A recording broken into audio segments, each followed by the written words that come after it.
So today, we're diving into the life of one of India's most powerful literary figures, the national poet Ramdari Singh Dinkar. I mean, this is a man whose pen was said to literally burn with fire. Okay, I want you to picture this. The year is 1962. India is caught in a brutal, unexpected war with China. And across the country, the mood is grim. National morale is just rock bottom. And then, right in the middle of all this gloom, a voice just rings out in the halls of Parliament. It's reciting a poem, and it's so full of fire and raw emotion that it sends a jolt through the entire nation. Kalam, Aaj unki jai bol, pen, praise them today. That was the voice of Ramdari Singh Dinkar. That one moment pretty much cemented his image as this poet of pure fire.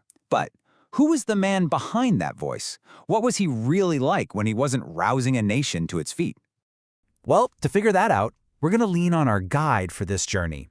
Arvind Kumar Singh's fantastic book, Dinkar Ke Aspas, which pretty much means around Dinkar.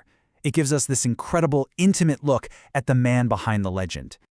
All right, first up, let's get into what really made Dinkar, well, Dinkar. And that's the constant battle that was going on inside him, this clash between fire and flower.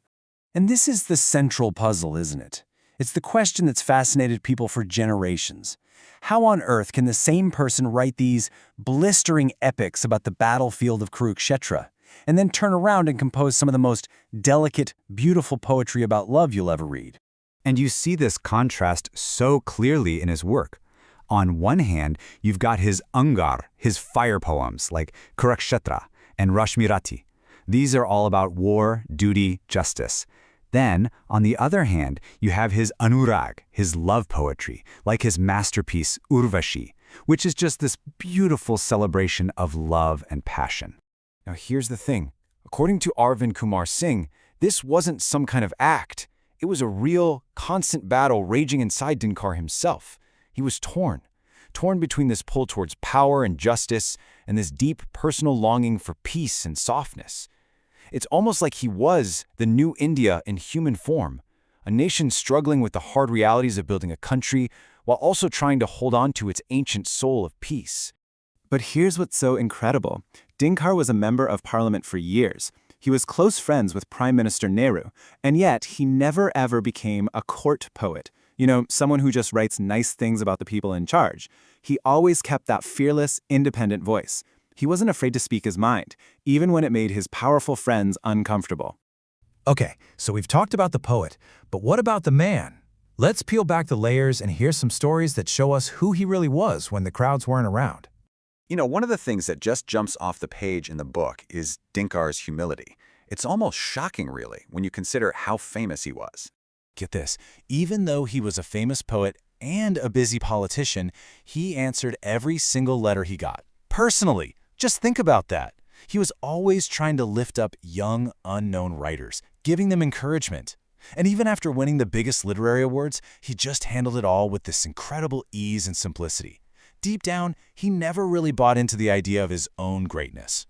You see, for Dinkar, writing wasn't just about pretty words. No, it had a job to do. He truly believed it was a powerful tool, a responsibility even, to wake up society and to challenge the injustices he saw around him. Okay, so you might be thinking, this is all great history, but why should I care about some poet from decades ago? Well, let's talk about why his voice might be more important now than ever. Let's be real. We live in a world that can be super confusing. It's loud, it's chaotic, and it's sometimes hard to tell right from wrong. And that's where Dinkar's poetry it cuts right through all that noise. His words offer a kind of moral compass. And if there's one line that just hits you right between the eyes today, it's this one. Kshama shobti us bhujang ko jiske paas garal ho, which means forgiveness only suits the serpent that possesses venom. So let's break that down for a second. What does that really mean? Well, on a national level, it's a pretty powerful idea for foreign policy, right? Peace and mercy only really mean something when you're strong. But then, on a personal level, it's just a profound lesson for life. Real forgiveness isn't weakness. It's a choice. It's something you do when you have the power to do otherwise.